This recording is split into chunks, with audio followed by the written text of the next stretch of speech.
Okay, twakomeje tugiye kongera kureba uburyo noneho wakwinstara WordPress ya platform duherutse kuvuga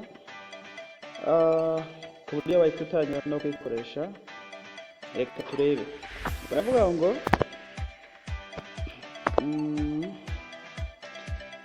system required,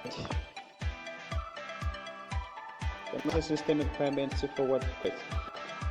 Uzakenera gukoresha bita MySQL kugira ngo tubone database, kuko nakubwiye ko WordPress ifite database ikagira na web ukwayo.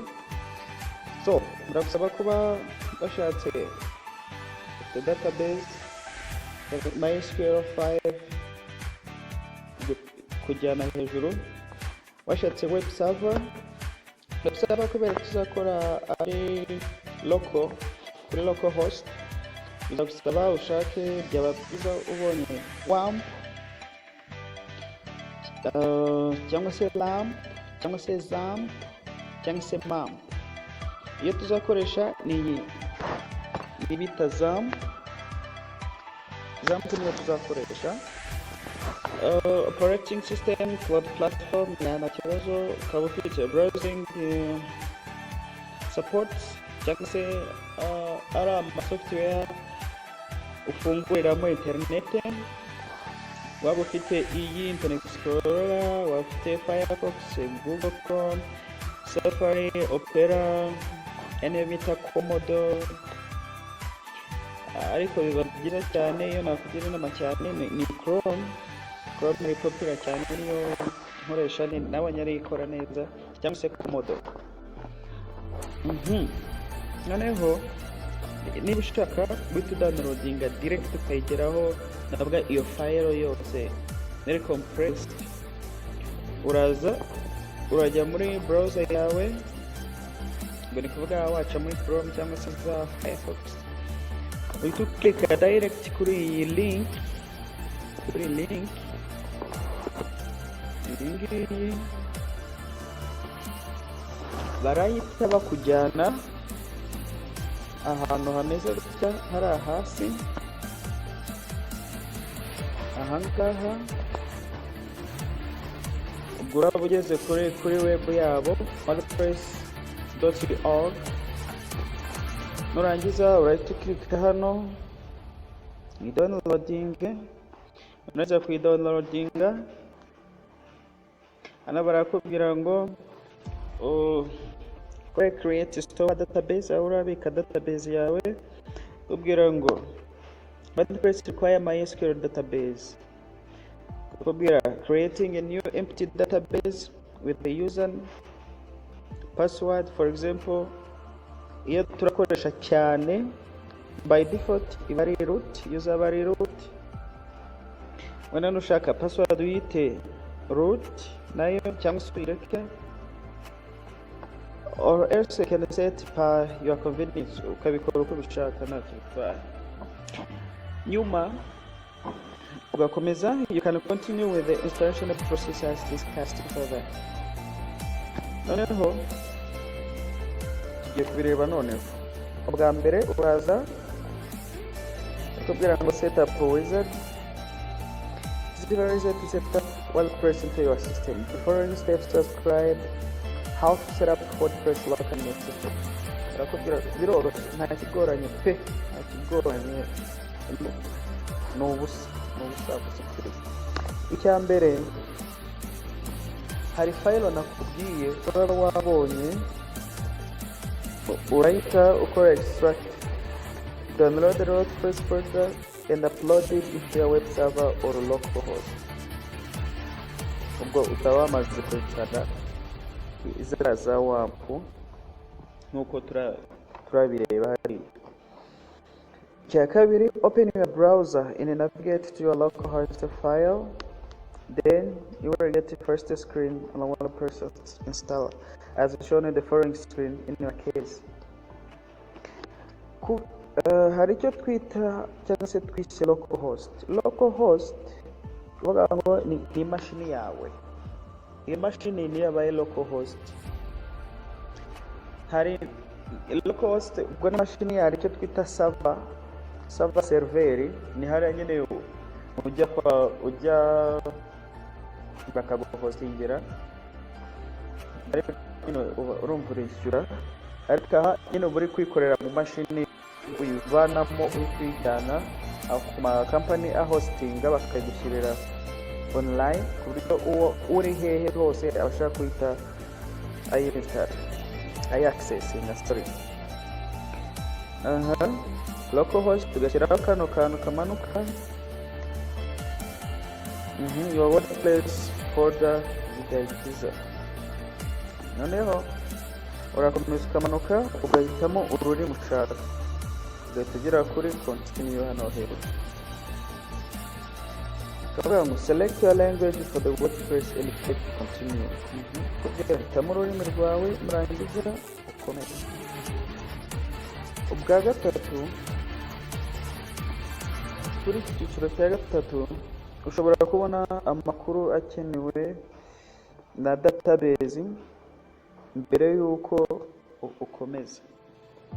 Noneho tubibona barakubaza database name, urahitamo iki, user abarinde, twavuze ko turakoresha root, database password ushaka wayireka cyangwa se ukayihimba ukayikora, database host twavuze ko ari local host iriya mashini, then ukakubwira table prefix. If you want to run more than one WordPress in a single database, nabyo ugenda uhitamo ukakubwira ngo we are going to use this information to create, tugiye kuzikoresha kugira ngo ducreatinga kabisa wp-config.php, iyi file iri aha, kugira iyi izagufasha no kujya kwishyira kuri online. If for another reason with automatic file creation doesn't work, don't worry. If utabikoze nta kintu nabyo biba bitwaye. All of this does it to fill in the database information, the configuration file. You may also simply open up config PHP sample PHP in a text editor, fill in your information and save as. Hano nta kiba kigoranye cyane. In all likelihood, these items were supplied to you by your web host. If you do not have this information, then you will need to contact them before you can continue. If you are ready. Iyo ugiye guhostinga, yanjye nagiye guhostinga, mfite eshatu nagiye guhostinga imwe, izindi ndazihostingira, ariko then warangiza tugira let's go. Noneho iyo umaze guklika kuri let's go, step ya kane bahita bakuzanira kano ka niba nakitaga tableau, ino view, ino page, kugira ngo here you have to enter the information about MySQL database and describe in the following screen. Bahita bakuzanira kano kantu ukuzuzamo database name yitwa WordPress, kugira ngo the name of database you want to run, izina ryo database ushobora no kwita izina ryawe. Tuvuge niba ushaka gukora website wenda yo kwiga gukodinga, iyo database yawe ushobora kwita kwiga, cyangwa ushobora kwita nyine izina rya website yawe ushaka gukora. Niba wenda ushaka gukora website yo kuzajya ucururizaho, ushobora kwita iyi database yawe gura.com, akaba ariko uzahita bitewe n'icyo ushakira.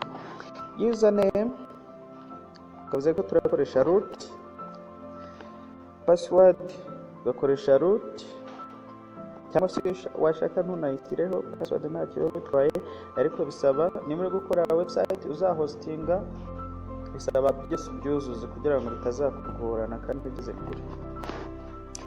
database host hano turakoresha icyo twise localhost ni imashini yacu, noneho itari localhost iba ari server side, ubwo imashini yacu niyo iraba ari server ariko local nyine iri kuri iyo mashini gusa.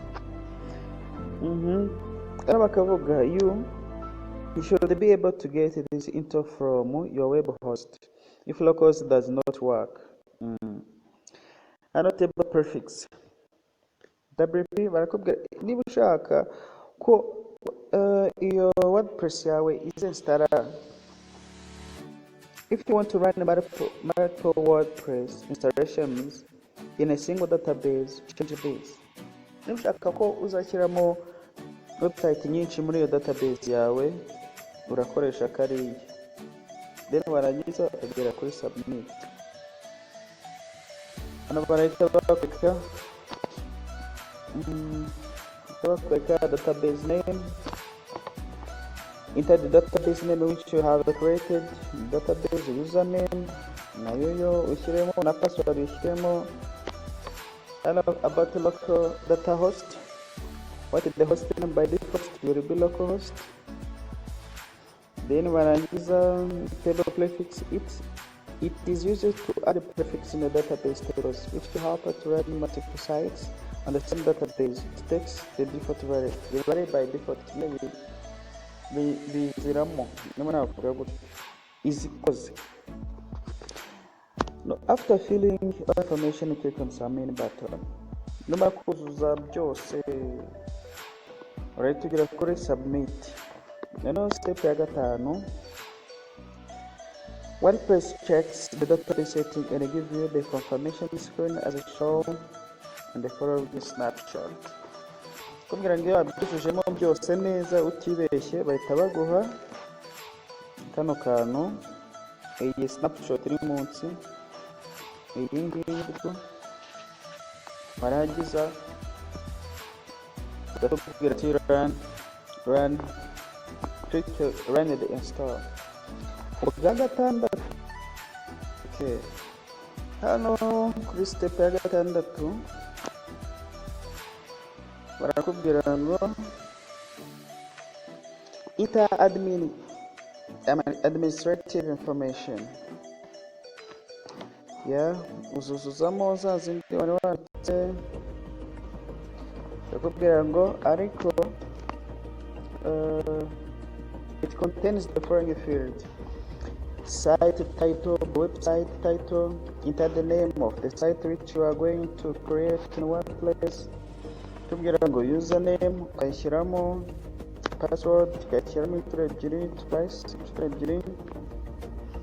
kugira ngo to protect your site. Email yawe, iyo email igufasha to recover password cyangwa se updating. Privacy kugira ngo hano email ishobora kuvuga niba tuvuge wowe wafashe urugero rwa website yawe uzita gura, ushobora kubera ko n'imbere yayo muri WordPress urayifitemo aho email zizajya zizira. Ushobora kuvuga ati wenda website yanjye iraba ari info@gura.com cyangwa se indi ushaka, ariko kubera ari ya business biba byiza uvuze ati wenda ufite website, email yanjye ikaba yitiranwa na website, birafasha cyane. Then twirebera aha kuri privacy, it allows the search engine to index this site after checking the checkbox. Ahagana hano hasi hariya uzahita ubibona, haba hari uracekinga uvuga ati okay, search engine ajya abona website yanjye.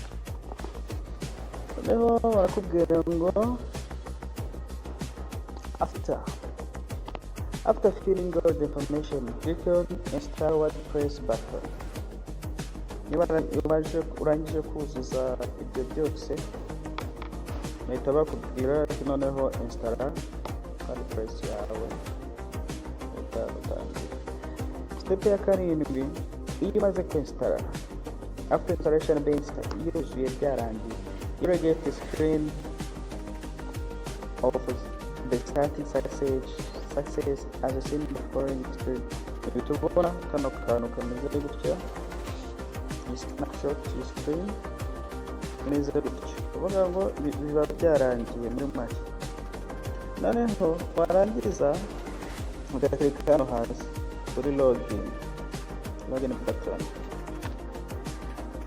Igisigaye step ya munani ikurikiye bahita bakuzana nyine after clicking on the login, you will get WordPress admin panel and this select the following screen. So you want your panel tubona iyi screen imeze gutyo, warangiza ukagira login. Tubwira ngo enter username and password which you had mentioned during. Tubwira ngo enter the username and password which you have mentioned during installation as shown in the step ya gatandatu, and click on the login button. Iyo uklikemo uhita nyine winjira muri website yawe. Uko ni uburyo uyinstara mu buryo bworoshye cyane. Ubwo tuzakomeza, icyo musabwa no gukora subscription, ukana kuri subscribe no kuri notification kugira ngo ubashe gukora website wifuza utangire urya amafaranga. Ubu ni ubumenyi bworoshye kandi bw'ingenzi bw'agaciro. Subscribe.